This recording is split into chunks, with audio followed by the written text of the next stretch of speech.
बन रहे सबसे बड़े फ्लाईओवर में दरार आ जाने का मामला सामने आया है, जिसे आने वाले समय में जनता को कोई विपत्ति का सामना न करना पड़े।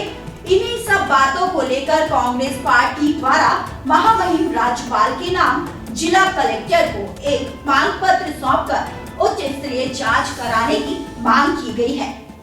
बहुत सालों और बहुत दशकों के इंतज़ार के बाद जबलपुर शहर को एक फ्लाईओवर की सौगात मिली थी। जब फ्लाईओवर की आधारशिला रखी गई, जवाबदारों ने खूब फीते काटे, खूब कसीदे पड़े। जबलपुर शहर भी खुश हुआ, पक्ष हो चाहे विपक्ष हो, इस बात के लिए खुश था कि जबलपुर में फ्लाईओवर बन रहा है और मध्य प्रदेश का सबसे बड़ा फ्लाईओवर बन रहा है। और जब फ्लाईओवर का एक पार्ट जब बन के कम्प्लीट होता है, आनन फानन में उसका उद्घाटन कर दिया जाता है और उस जब फ्लाईओवर में दरारें जो निकलती हैं, उस दरारों से दर्शन होते हैं कि कितना बड़ा भ्रष्टाचार इस फ्लाईओवर में किया गया है। लगभग 800 करोड़ के प्रोजेक्ट से बनाए जा रहे इस फ्लाईओवर में मात्र एक साल के अंदर कम से कम 4-4 इंच की उसमें दरारें पड़ गई हैं। उस दरारों को छुपाने के लिए लीपापोती सरकार के द्वारा की जा रही है। सरकार का एक जो धड़ा है वो उसकी फ्लाईओवर की गुणवत्ता पर सवाल खड़ा कर रहा है, एक जो धड़ा है उस फ्लाईओवर की गुणवत्ता के कसीदे पड़ रहा है। अतिरिक्त प्रिंसिपल सेक्रेटरी जबलपुर आते हैं, वो फ्लाईओवर पे चढ़ते ही 2 मिनट के अंदर बोलते हैं कि जब कभी ऐसे निर्माण होते हैं तो उसमें दरारें आई जाती हैं।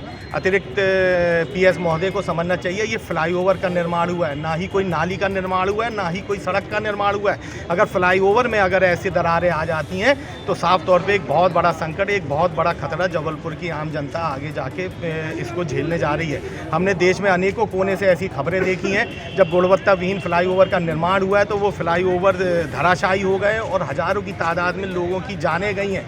साफ तौर पे सरकार इसमें लीपापोती कर रही है। सरकार के दोनों धड़े एक साथ आ जाएं और इस फ्लाईओवर की उच्च स्तरीय जांच हो जाए। अगर वाकई में गुणवत्ता युक्त काम हुआ है तो बार बार कह रहा हूँ, पक्ष विपक्ष इस बात के लिए खुशी महसूस कर रहा है कि हमारे जबलपुर में फ्लाईओवर बना है, लेकिन अगर गुणवत्ता विहीन काम हुआ है, सरकार का वह पक्ष जो उस गुणवत्ता विहीन काम को सही साबित करने में लगा है वे भी साथ में आए, उच्च स्तरीय जांच हो। जिन अधिकारियों ने इसमें गड़बड़ी करी है, जिन ठेकेदारों ने इसमें गड़बड़ी करी है, उनके ऊपर कार्रवाई हो और जबलपुर शहर की जनता को सार्वजनिक तौर पर बताया जाए कि इस फ्लाईओवर में क्या क्या भ्रष्टाचार किया गया है। अभी हम लोगों ने माननीय कलेक्टर महोदय को महामहिम राज्यपाल के नाम हम लोगों ने ज्ञापन सौंपा है, उनसे गुहार लगाई है कि शीघ्र अतिशीघ्र इस पर